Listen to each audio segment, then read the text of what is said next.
Thank you. Well, guys, now that we're back. Oh, you remember where you were at in the store? Where were we at, David? You were talking about how we were living in the house, but we were on different pages. That part.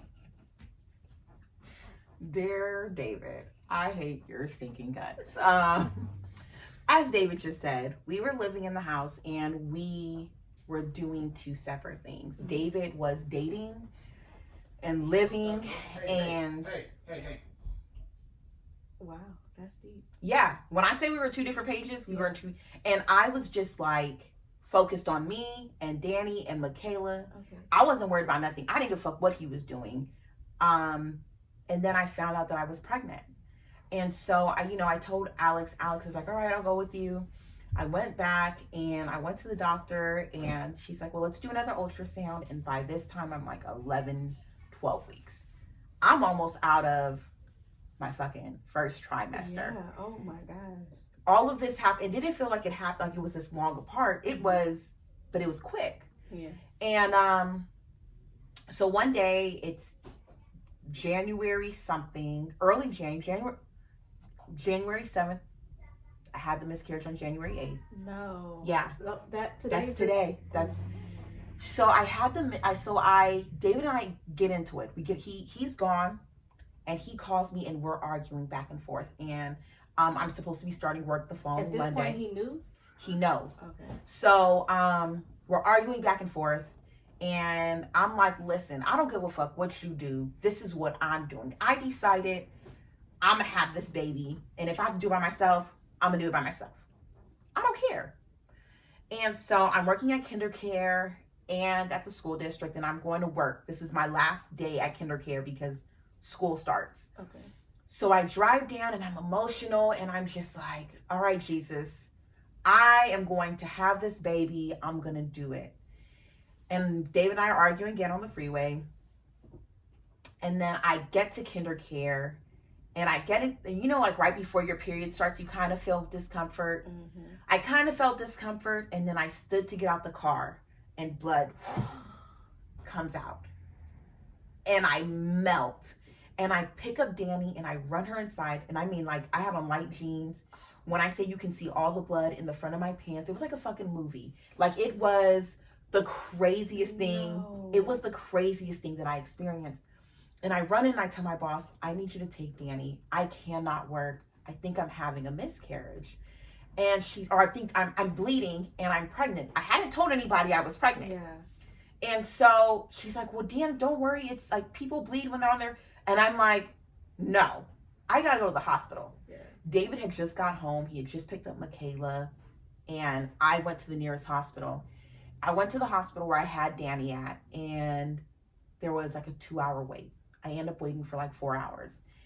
And this whole time I'm bleeding. And I called my friend Lawana and she comes to the hospital and she holds me and I'm like crying because I'm just going through this miscarriage. And I'm like, I don't know if I was crying because I felt like I really felt, even though I know God is bigger than this, I felt like I was being punished for the thought of, I don't want this. Mm-hmm.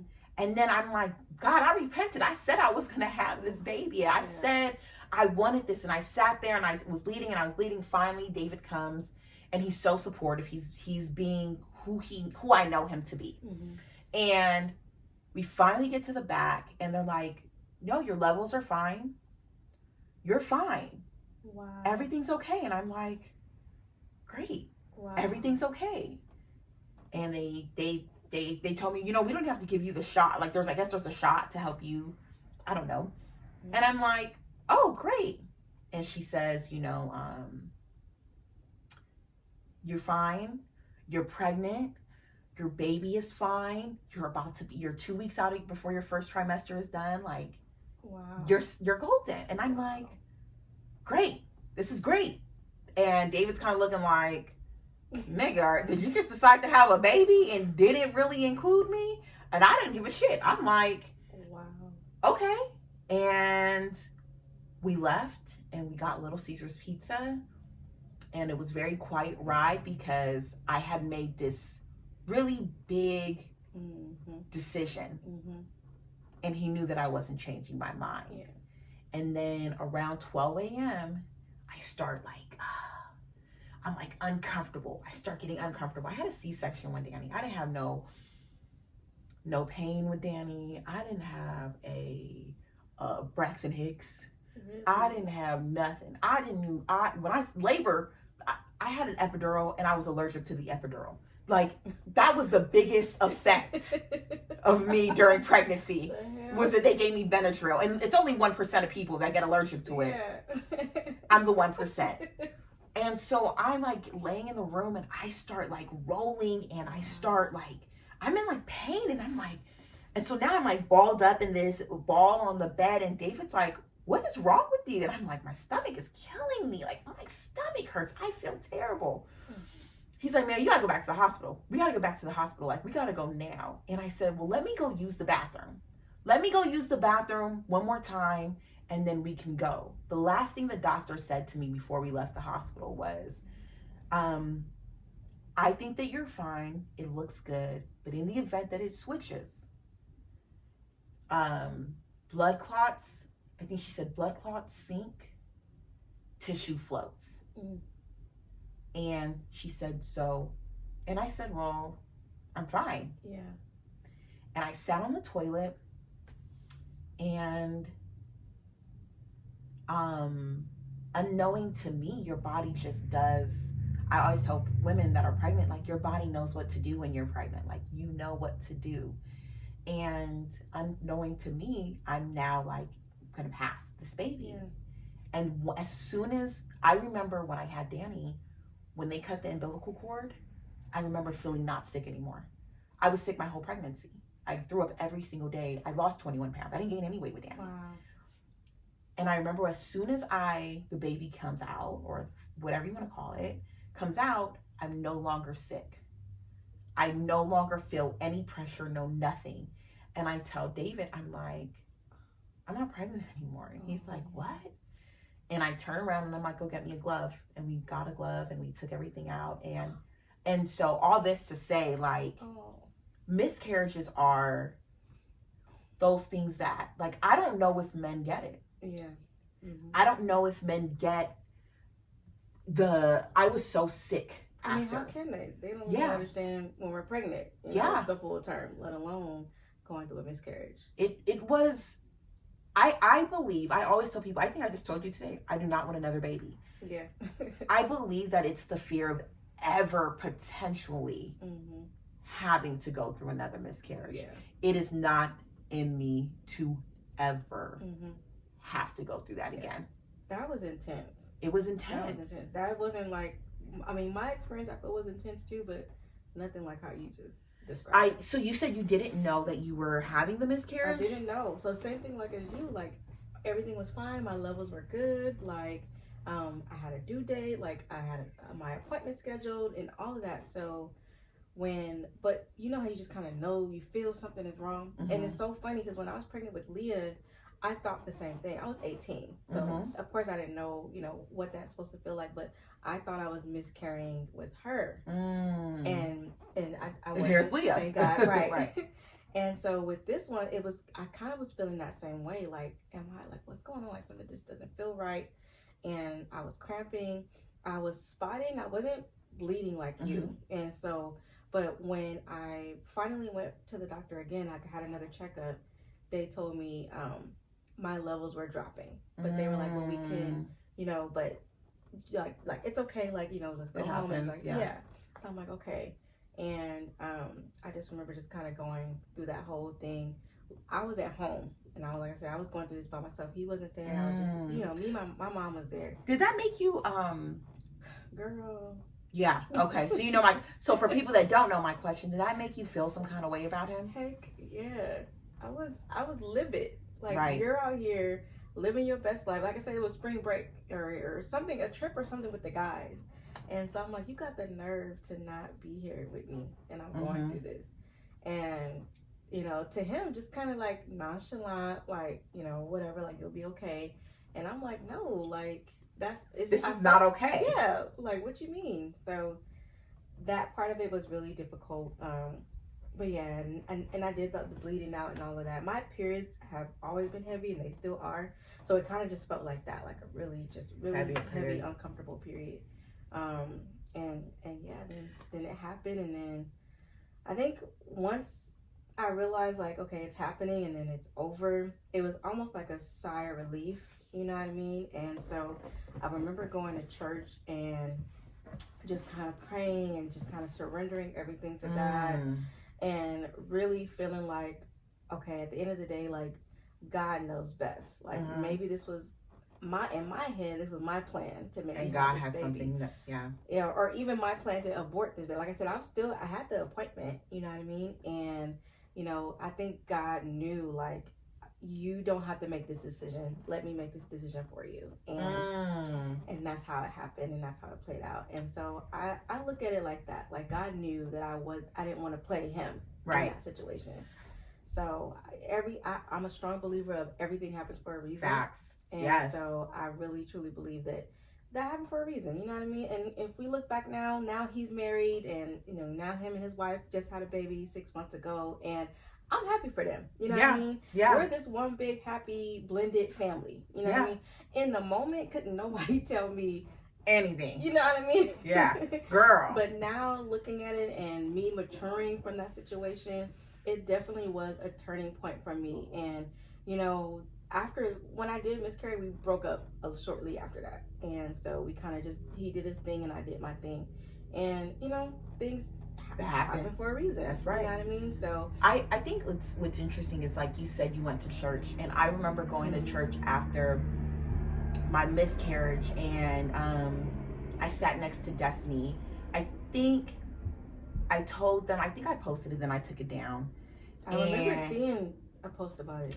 And I took it down, and I was sitting next to Destiny, and I like grabbed her hand, and I felt like, everything that I, like you were saying, that surrendering, that like the cry, the scream, the whatever. And I think it was just like, that was the day where I was like, I don't want to fucking do this. Like, whatever this is, like, lesson learned, Jesus. Absolutely. Got it. Yeah. Great. Yeah. Let's take this away and let me release this. And I remember thinking, like, there has to be more than this pain here.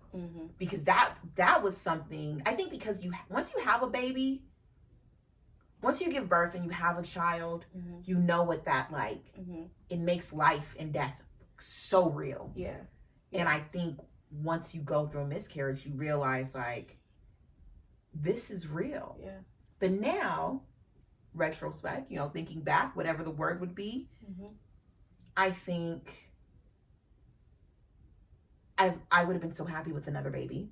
Yeah. But his plan is bigger. And life from that point, life after that was crazy. Man. It was so fucking crazy after that. But it was probably the best that I didn't add another person. And I only think sometimes, how selfish was I? Like, what was I looking for at that time that I was willing to bring another person into a mess? Exactly. And exactly. He knew better. Same thing. Like, I still remember it was March 13th, and I went up there, and you know, when they open the doors of the church and you go up there, and you kind of like give your life, you know, to God. It was one of those moments for me, and I remember just crying, and nobody knew but my mom and my sister. So it was, you know, it was definitely a turning point for me. And yes, like you said, how life was crazy after that. Life was crazy. Right. After that.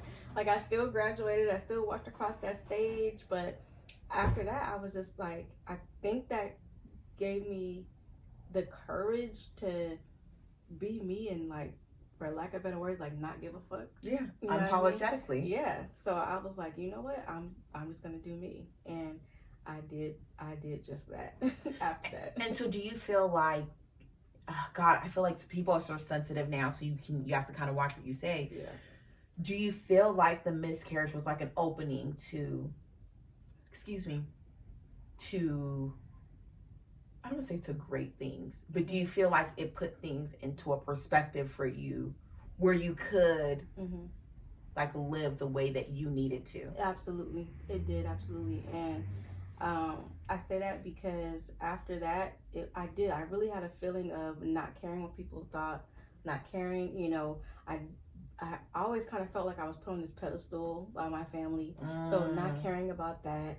I was in a church, raised in the church. I was a Sunday school teacher, the choir director, and just feeling like, I don't want to be this because y'all want me to be this. And so much so that I got a girlfriend. Like, okay, so okay, we're gonna talk about that too. Hello, we're gonna talk about that too. But keep going. I feel like I just went so left, and it was my decision. Like, you know what I mean? Like, I'm doing this because I'm doing this for me. I don't care what y'all think. I don't care what nobody has to say. I still love y'all, but now I'm gonna live my life for me.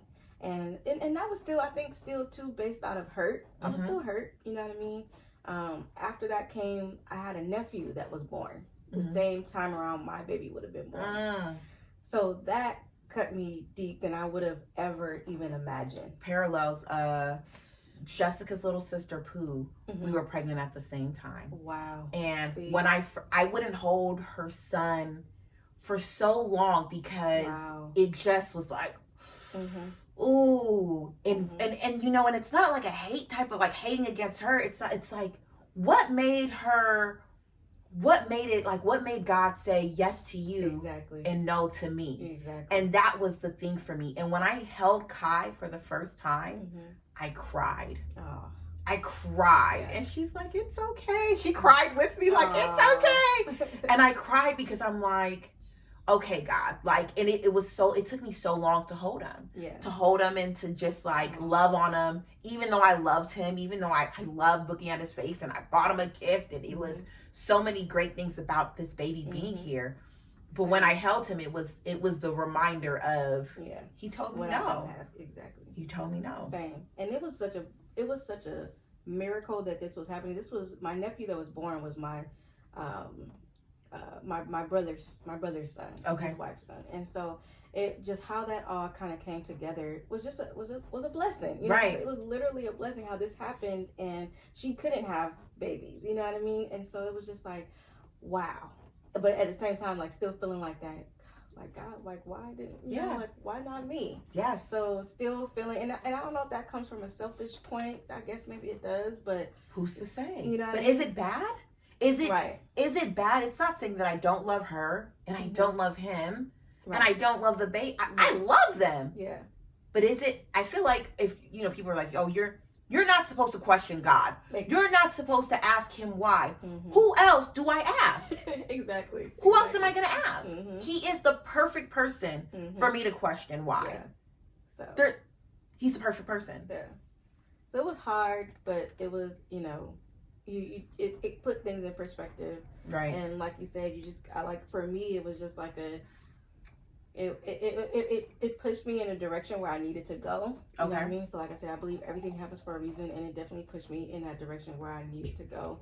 Where even though on the outside looking in, people will judge and probably say like, well, you went against God's will. You know what I mean? It wasn't as if I was being rebellious. It was me deciding to live my life how I wanted to live my life. Right. And I say that because I did start liking girls, after that. And like I said, it wasn't me just intentionally like trying to poke at God or I'm mad at God. I was never mad at God. It may have been some things I didn't have I didn't agree with. Yeah, or I had some unanswered questions, but I always still loved God. I just was like deciding to do things my way, and so much so that it got to that extent. Like, I do it my way. I just talked about this. Did you label yourself as like a lesbian, gay, bi? That's the funny thing. I never wanted to put myself in a box. Right. I never wanted a label. Nothing against, like, not knocking those that do. Yeah. But because I felt like I was in this on this pedestal for so long, yes. I was like, I don't want nothing else or nobody to define me. So my thing was, I like who I like. If you happen to be a girl, it's your lucky day. Right. What's that? What do you do? Right. So yeah, I never wanted to fall into that label or categorize myself in any way because I wanted to break from that. Right. From that. I agree with that. I was telling my last guest that I've never labeled myself. And when people say, well, I thought you were gay, like, aren't you gay? And I'd be like, who the fuck told you I was gay? Like, did you have a girlfriend? Yeah, I did. Like, I did have a girlfriend. I had a few different women that I dated. Like, what are you talking about? Oh, well, you're not gay anymore because you have a baby. No, I still can take your girlfriend. Like, you know what I'm saying? Like, slow down, play it. But it's interesting. So do you feel like that was a phase, or do you feel like it's open? No, I feel like that was not, and again, not to be cliche, but that was still a defining moment, a defining season for me. Like I said, I really believe that I liked who I liked. Yeah. And it just so happened this girl came into my peripheral and I was like, hey, like, right. Well, what's up? And it was a couple girls after that, you know what I mean? And now I like this guy. But I like who I like in the moment. I don't feel like it was a phase. I feel like it was just a season of my life that I needed to go through and figure out myself and figure out how to grow from it, figure out what I needed to learn from it, what I needed to take away from it, or whatever have you. Am I saying that God was a part of all of this? No, I feel like I was outside of his will, but he was still there. Okay. He was still there watching over me and keeping his hedge of protection around me. I was still blessed in these seasons. But I was still, going through what I was going through as far as making my own decisions and living my life how I wanted to live my life. So now that you know better, you do better. Mm-hmm. So I guess I don't know if that's the same question. Would you, now in the season that you're in, would you date another woman? No, hell no. No, why not? And I say no because women are crazy. Facts. It's facts. We crazy. And so I've had like one girlfriend that was like hella crazy. She'll probably say that I was the crazy one, but she was hella crazy. And it was an unhealthy relationship. My first one was just, I was playing around trying to figure this out, and she had her situation, and I was like, well, I just want to play around until I figure this out. And then I had my girlfriend, and then my last girlfriend, we were together for about a year and some change. So that was like really serious. But now looking back, I might have maybe a little piece. I might have a little friend. No. But do I want to do a full-blown relationship again with a woman? No. Right. Yeah, no. It's tough. Yeah. I don't think I would. I love women. I love women. The same reason men love women. I love women for the exact same reasons. Mm-hmm. But after Tara, I realized that I just love women. You know what I'm saying? Yeah. Like, I love women, but I cannot, there's certain things I think that I cannot do anymore. And I always tell my mom, like, my mom's like, well, Deanna, like, tell me today, would you have another girlfriend? And, you know my mama, you know how she's like super extra. And I'd be like, well, no, mama, but I would have sex with another woman. And she'd be like, the world Deanna, you can't do that. You can't do that. And I'm like, well, no, I like what I like. Yeah. But I feel like there's a lack of balance. And like, I haven't, me and Tara, I was just saying it on my last episode, we got into a physical altercation. I got kicked out of a restaurant one time because I snatched her and somebody else. Like, wait a minute, girl, and I waited outside the door. Like, waited for them to leave. Like, David would have been like, get your ass in the car. Right. And, never. He would have never fought me. Tara was like, what's what? Yeah. And there's that. I never got in we might, maybe, came close, but never nothing like that. But I think my thing was, like, in the back of my mind, like, spiritually, my relationship with God, that was always in the back of my mind. Right. Did I know that God still loved me? Yeah. Absolutely. But I wasn't stupid to the fact that I'm still outside of his will. Okay. And, God's will, what we have in mind, what we have planned, it sounds good, looks good, but what God has planned is much better. Always. And so that played a big part too of me, like, not wanting, okay, after this, like, I've been told when I was in the relationship with my girlfriend, like, if we don't work, I'm not doing this again. This is it. So if this is it, you about to wife me and we about to do this thing. But now, now that is over, it's like, okay, no, I don't want to go back in that. Not even your family, was your daughter? How did Leah accept it? Or did she? Not at all. Not at all. That's a rock between a rock and a hard place right there. And that was that was another contributing factor, like knowing that, and you know, I'm the one that always, I try to see the brighter things of the brighter side of things. So Right. I'm always trying to be optimistic, and I'm like, she'll come around.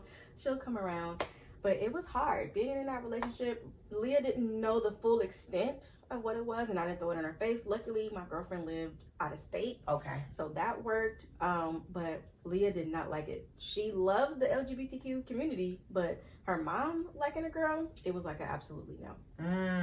So that was really hard, and it put a strain on both of us. It put a strain on my girlfriend because she didn't want to be in a situation where she felt like she was hurting my daughter in any way or coming between us in any way. And it also put a strain on me because then I'm on the other end trying to deal with it. I mean, both sides of it. Yeah. So it was like, it got to the point like if my daughter is there, I gotta hang up the phone. Like, you know what I mean? Like, I can't talk to you. My daughter's here. Like, it just really put a strain on me mentally, emotionally, and my daughter. You know what I mean? And looking back, I hate to have pulled her through that. But at the end of the day, I feel like, again, I think everything works for the good, even in the moment where we don't realize it. And so my hope is that some kind of way, me putting her through that and her emotions being up and down, she's emotional just like me. So for her to have to go through that, I feel like it brought us closer. It made our relationship stronger. I think it allowed her to see a different perspective and to see, I'm hoping that she was able to see her mom in a light of, my mom loves, and she loves hard. She doesn't, she doesn't discriminate. She loves people for who they are, and she wants to be loved. Yeah. You know what I mean? So I'm really hoping that my daughter at the end of the day can kind of look back and we can have a conversation when she's an adult and maybe not laugh at the situation, but really reflect. Like, remember when, I was going through this? Like, I know it was hard for you, but how did you grow from that? Right. And so I'm hoping that, one day that'll happen. But in the moment, no. If I even mention her name right now, my ex-girlfriend's name, my daughter will like flip. So I hope she doesn't listen to this episode. We're not going to say her name. Leah, you shouldn't be listening anyway. Right. Period. Anyway. How did your family? My family was okay. Like, my family was cool. My mom was okay. I think at some point it's just like they kind of realize, this is what you're doing. Okay, I support you. I might not agree or I might not like it, but it is what it is. Let us. You're happy. We're happy for you, kind of thing. Redefining moment in that would be what? Redefining moment, just in the relationship altogether. Well, once it's done, everything. Yeah. I would say my redefining moment has maybe been just like a few months ago, just out of that. And just kind of learning that, like I said, I love hard. I'm emotional. And I pour into people all the time. And realizing that how draining mentally, emotionally that relationship was, I was like, I did not need that. And nor did I deserve it. And nor did she. So it's like, looking at it now, glad to be out of that situation. And now I'm talking to this guy and he's pouring into me, you know what I mean? And it's like, dang, like right when I was feeling depleted, like here comes someone like pouring back in that same energy into me. So much so that it's catching me off guard. Like, I'm like, I don't even know what's wrong with you. Right. What you doing? What you like? Who sent you? Right. Put the FaceTime on. Turn the camera around. What the fuck is he with? Man, it's throwing me all the way off because he's like a me, like how I was in that situation, and now the tables has turned and he's telling me like, man, I'm never like this, so you got me on some other stuff. And I'm like, you didn't even get the booty yet. So right. Hello. Like... That's fucking awesome. I really feel like as women, we pour a lot. Yes. And then be a person that's full of emotion and love. You pour even more. And it's my job. Yeah. Like, and you literally. And it's easy to become depleted. What a good word to use for that. And then to remember when he starts loving you back, I deserve this. Exactly. I'm worthy of this.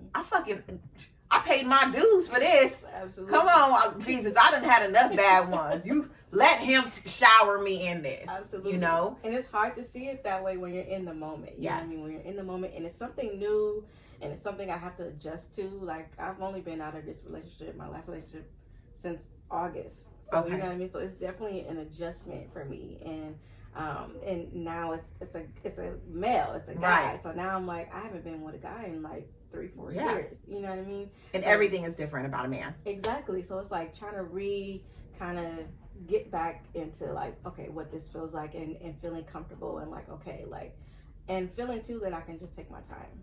Yes. So like my biggest thing with him is like, I just want us to take our time. Like, let's just take our time. Like, let's be easy. Like, okay, I get it. Like, you on me, you on my bumper, and that's cool. I like it, but let me ease my way into it. I think I'm now in a position where I'm like, I want to do things like the right way. Like, let's whatever the right way is. Right. But like, let's do things differently. Yeah. Let's do something things different. I would say that. Yeah. I always tell my friends when they're like, well, what you and David doing? And I'm like, shit, I don't know what the fuck we doing.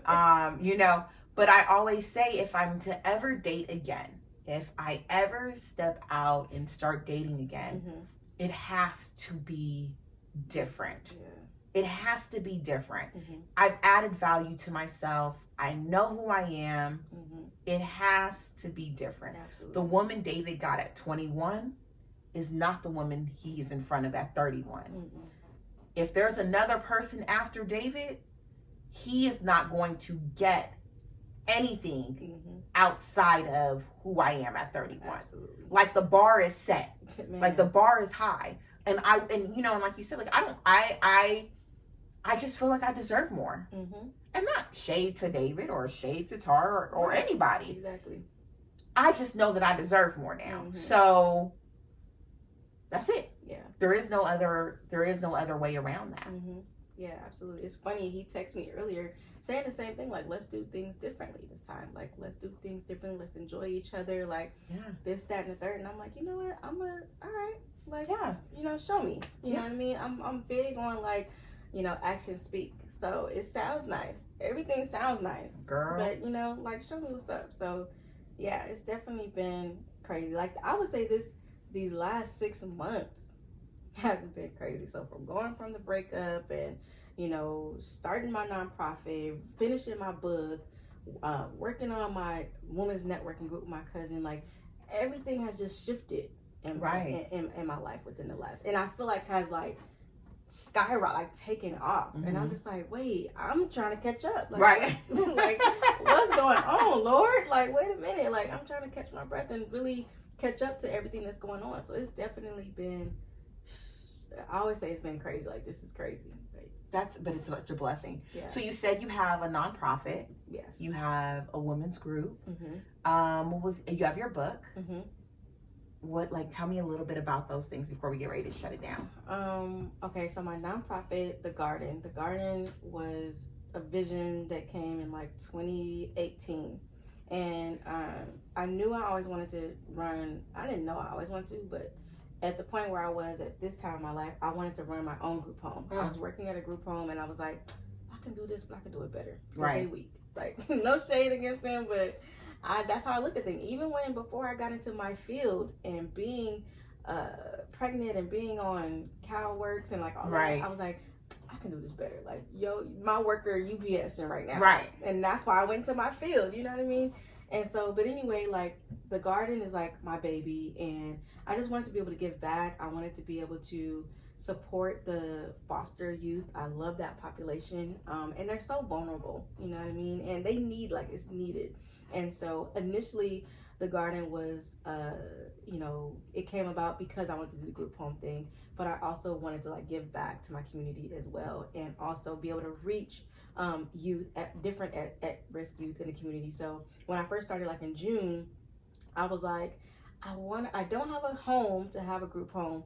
How can I bring the group home to people? Yeah. You know what I mean? And that just meant like, how can I just bring these services to people? And so I started doing it. And I did the backpack drive. I did the suicide awareness, and you was a part of that, which was like super dope. I did a food drive. I did a bullying awareness. I did a toy drive with Destiny. Like, it was just crazy, like how all these things just started happening the moment I was just like, okay, like, you know what I mean? Like, whatever it is. Yeah, like, if whatever is supposed to happen is going to happen. And, like, people will tell me all the time, like, you have what you need to do what you need. You don't have to wait on this. You don't have to wait on that. Like, you have everything what you need right now.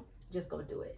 Right. And that's what I did. So I did that with the nonprofit. I did that with the Virago Association, and that's my women's networking group, like to help other women that's trying to start businesses and stuff like that. So, you know, that's growing, and the people in it are growing. Like That's they're growing their awesome. business. Like it's just crazy. And then my book, a lot of people didn't know I was writing the book, and you know, some things you keep to yourself. You know what I mean? Some things You have work to be in like silence. protected. Yeah, because you just never know. And especially like God is giving you something, and it's that, you know, close and dear to you, like you have to like protect it like a baby. Yeah. You And share with wisdom. Exactly. You share with wisdom. Exactly. And so I started actually, I had the material for my book in like 2017, 2018. And then I was like pushed to like, okay, make a book. And I was like, no, I love writing, but I'm not about to write no book. Right. And so finally, like, again, like it was like when the same thing, like when the nonprofit hit me, the book hit me, like all these things was Going like at once. yeah. And God was just like, just do it. And so, yeah, I wrote my book. It's going to be self-published, and it'll be released later this month. And Oh, this month. yeah. Oh, shit. Yeah. That's exciting. Yeah. Are you going to do something like to, I don't know if commemorate is the word, like your book, or is that commemorate for the end?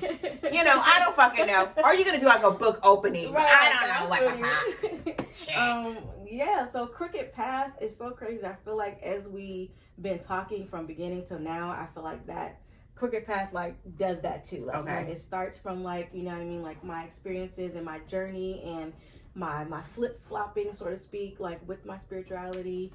And so just kind of the things that we've been talking about here just remind, like, this is my Crooked Path. Like, I've been talking about it. That's awesome. And so, but yeah, my book will be released later this month. I will be doing something. I want to do like a book release party, little gathering. Yes. The world is shut down, so I have to do something like intimate, something small, with some of my peoples. But yeah, I will be doing something, so I'll definitely let you know. That the book is will be released later this exciting. month. Thank you. That is so exciting. I am so excited for you. Thank you. And I love that you were willing to share it the way that you did. Yeah. But you're not off the hook yet. So I always tell people I am going to do better. Deanna, do better. I tell people all the time at the end of the conversation, the end of our talk, what are 3 things that you want people to take away from what we've talked about today, what you've shared? I always say that I'm going to tell people this in the beginning so they can kind of think of their 3 things. But I normally just put them on the spot. So what are 3 things that when you want people to listen to this and they hear this, what do you want them to take? 3 things I want people to take. I would say 1, that be you. And you know, people say, be you, do you. Right. Like, no, like be you, like authentically, unapologetically, like be true to yourself. And like we can't be true to other people if we're not true to ourselves. So good. I would say that's definitely 1. I would say secondly, my biggest thing, I tell people, like, don't care what nobody else say. Like, forget what anybody else say, or don't be so worried about what people think. I think even now as adults, like I was talking to a friend the other day, she gets so caught up of, well, I don't know what this person might think. Who cares? Like, at the end of the day, like, you have to do you and what you need to do for you. Nobody's gonna help you pay your bills or get your stuff together. Or, not too TMI, but who gonna eat that kitty cat? Like, yeah, like you gotta do your own stuff, right? Focus, Without worrying about what other people think. Right.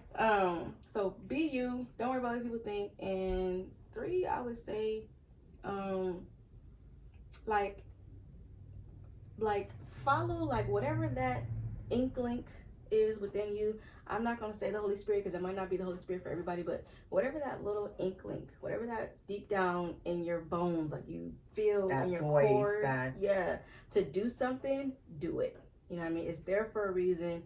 And you know, that little voice wouldn't be inside of you if you didn't already have what you needed to fulfill whatever it is you needed to fulfill. That's good. So if I would have ignored that little voice, like I wouldn't have all these things at my fingertips right now. Yes. You know what I mean? So it's just been truly a blessing for me, like full circle, just how things have turned around. That's so good. Yeah. Those are good 3 things. Thank you. Those are good. Tell everybody where they can find you. You guys can hit me up on Instagram. It's with the Z at the end _ me _TTTEE. We'll write it all down for y'all. Y'all see it in the video too. Yeah, just hit me up there. I think I got a link tree where y'all can find like my other stuff too. So, I need to do that too. Yeah. You don't have a link tree yet? No. I can help you out. Yes, girl. Come on, girl. I need it. Well, family, thank you. Well, before I even say that, thank you so much for coming. Thank you so much for sharing and pouring and being a part of this. Thank you for having me. Of course. Yeah. I'm so happy that we did it. Me too. I've been waiting, but you have to. Timing is everything. It is. Timing is everything. So It is. Had I came maybe 6 months ago, I wouldn't have had all of this. Yes. So And I knew and I thought about you as I think I told you that. Same. I thought about you as I knew I was rolling around second season. Mhm. And just we needed to talk, but I knew that I wanted you on here. Yeah. Because I knew you had some great things going on. Mhm. All right. Family, thank you so much for tuning in to Redefine the podcast. Make sure to like, subscribe, share, tell a friend, tell a family member, tell somebody about it, and make sure to check us out again. I cannot wait to learn, grow, and redefine who we are together. I love y'all. And it's not. All right, No. y'all- yeah, for y'all look, hold on, y'all look at me. Ready, 1, 2, 3. Okay, yeah. Baby daddy, I need you to stop it. Okay. Oh, it's still going. It's still going, girl. But good thing he work here. This is a good picture. I look kind of sleepy. You didn't have this charged in. You're lucky. David, it was at 100% when I started. So, Wow. That was fun. Yes, you did talk good. You're a good talker. Yeah. Sometimes I feel like I don't talk enough, or Sometimes when you're on Crooked Crowns, you don't I talk don't talk. enough. Like sometimes I'm like, okay, like Yoli's great, but Yoli's fucking crazy, and Yeah, that's why I was like, I'm- you take it.